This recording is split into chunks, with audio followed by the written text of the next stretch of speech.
नमस्कार दोस्तों, मैं अंकुर उपाध्याय स्वागत करता हूं आप सभी का एक बार फिर से अपनी नई वीडियो में। बाजार में शानदार तेजी लौटते हुए दिख रही है और ये उम्मीदों के अनुसार है। एक्सपेक्टेड लाइन पे है तेजी। निफ्टी 250 पॉइंट ऊपर और 24,000 के बेहद नज़दीक 23,800 पार करेगा तो 24,000 तक जाने की संभावनाएं पूरी हैं। यही आपसे डिस्कस किया था। आज तो गैप अप आ गया है और गैप अप ही आना था। आज आपके लिए स्क्रीन पे तो तेजी बननी नहीं थी, गैप अप ही आना था, आ चुका है। अब सवाल ये होगा कि यहाँ से प्रॉफिट बुकिंग के चांसेस हैं या और तेजी बनेगी। आपको क्या करना चाहिए, क्या नहीं करना चाहिए, कौन से स्टॉक्स में बड़ा एक्शन है और क्या क्या अपडेट है बड़ी, एक एक करके आप सभी के साथ सारी चीजें डिस्कस करूंगा। लेकिन आप सभी को उससे पहले बताना चाहूंगा ब्रॉडर मार्केट का हाल। स्मॉल कैप इंडेक्स में 1.4% की तेजी है, मिड कैप इंडेक्स में 0.9% की तेजी है और बैंक निफ्टी कर रहा है कमाल। 1.7% की तेजी बैंक निफ्टी में देखने को मिल रही है। सेंसेक्स निफ्टी 1% से ज्यादा ऊपर है। मार्केट ब्रेथ सुपर्ब दिख रही है। 2420 शेयर्स पॉजिटिव ट्रेड कर रहे हैं और 490 शेयर्स हैं नेगेटिव। तो बढ़ने वाले शेयर्स की संख्या काफी ज्यादा है। बात करें दोस्तों आज की बड़ी खबर की तो बहुत सारी हैं। शुरुआत करता हूं अपनी जेब पे जिसका असर पड़ेगा उससे। पेट्रोल और डीजल के दाम एक बार फिर महंगे हो गए हैं। लगातार आप सभी से कहा था कि ये तो शुरुआत है। काफी लोगों को लगा कि भाई कोई शुरुआत नहीं है, यही है बस, जो भी था सरकार ने पागल बनाया, ज्यादा बोलकर कम हाइक कर दिए और सबको लग रहा है कि कम हाइक हुआ है, लेकिन ज्यादा होने थे वो होते हुए दिख रहे हैं। लेकिन अब ये जो हाइक हो रहा है ना, अब ये खिलवाड़ हो रहा है हमारे साथ, क्योंकि कच्चा तेल नीचे आ रहा है, पेट्रोल डीजल के दाम आप ऊपर कर रहे हो। तो ये तो फिर ये आपने दिमाग में बैठा लिया था कि हाइक करने हैं तो करने ही है, अब चाहे चीजें सही क्यों ना हो जाएं। तो पेट्रोल डीजल के प्राइसेस दोबारा एक बार बढ़ाए गए हैं, जहां पे डीजल के प्राइसेस ₹2.71 पर लीटर बढ़ाए गए हैं और पेट्रोल ₹2.61 पर लीटर बढ़ाया गया है। करंट सिनेरियो में डीजल की कॉस्ट अब ₹95.20 हो चुकी है दिल्ली में और पेट्रोल निकल गया है 100 के पार, 102.12 पर लीटर। कहने वाली बात यह है कि टोटल करीब अब 7 साढ़े 7 रुपए पर लीटर बढ़ चुके हैं पेट्रोल और डीजल के दाम बीते 10 दिनों के अंदर अंदर। दूसरी बड़ी बात, कच्चा तेल। सबको उम्मीद थी कि यूएस ईरान के बीच जो डील की बातचीत आई है, इससे कच्चे तेल के दाम में तेज गिरावट आनी चाहिए और तेज गिरावट आते हुए भी दिख रही है इस समय हम सभी को। मेरा अनुमान यह था कि $95 के आसपास पहुंचना चाहिए क्रूड। 5% तक की गिरावट तो मैंने नॉर्मल सोची थी, 5% की ही गिरावट हुई है, 5.5% नीचे है।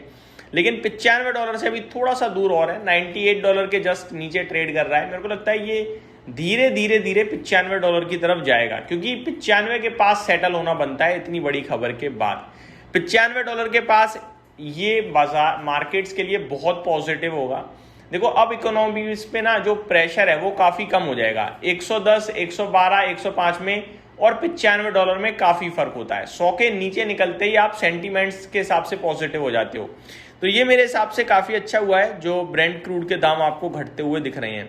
और जैसे ही प्रेसिडेंट ट्रंप या ईरान एक और पॉजिटिव कमेंट करते हैं या डील की अनाउंसमेंट आती है, मेरे को लगता है कच्चा तेल सीधे 92 या 90 के डॉलर के आसपास आएगा। और फिर मेरे को लगता है जो कंट्रीज के ऊपर बर्डन था वो शायद साफ हो जाएगा। 65 तो देखो हमारे लिए बहुत ही ज्यादा बुल के सिनेरियो में चला गया था कच्चा तेल। अदरवाइज नॉर्मली $75 पे तो हमने जिंदगी भर खरीदा कच्चा तेल और $90 भी हम ज्यादा दिक्कत नहीं देगा। तो 90 पे आते ही ना फिर मेरे को लगता है जो पेट्रोल डीजल के दाम ये बढ़े हैं ये कम दोबारा होने शुरू होने चाहिए। हो सकता है सरकार ना घटाए, जल्दी से थोड़ा मुनाफा करवाए पहले कंपनीज का, क्योंकि उन्होंने काफी घाटा झेला है बीच में, उसके बाद धीरे धीरे घटाए। बट क्रूड के दाम 5.5% नीचे और यही आज की सबसे बड़ी खबर है। बात करें ग्लोबल मार्केट्स की तो एशिया स्पेसिफिक बात करना चाहूंगा। जापान 3% ऊपर कूद गया है आज के सेशन में, करीब 1900 पॉइंट्स की तेजी है, 65,000 के पार निकलता हुआ दिख रहा है जापान का बाजार आपको आज के सेशन में। आगे बात करी जाए तो शंघाई में भी तेजी देखने को मिल रही है। हैंगसेंग आज आई थिंक बंद है, कॉस्पी के बाजार भी आज बंद दिख रहे हैं हम सभी को, तो यहाँ पे डिस्कस करने योग्य चीजें नहीं है। आगे मैं आप सभी के साथ बात करूं दोस्तों तो भारत के बाजार में भी 1% की तेजी है और ताइवान में भी बेहतरीन तेजी देखने को मिल रही है, करीब करीब 3% ऊपर ट्रेड करता हुआ दिख रहा है आज के सेशन में आपको जापान।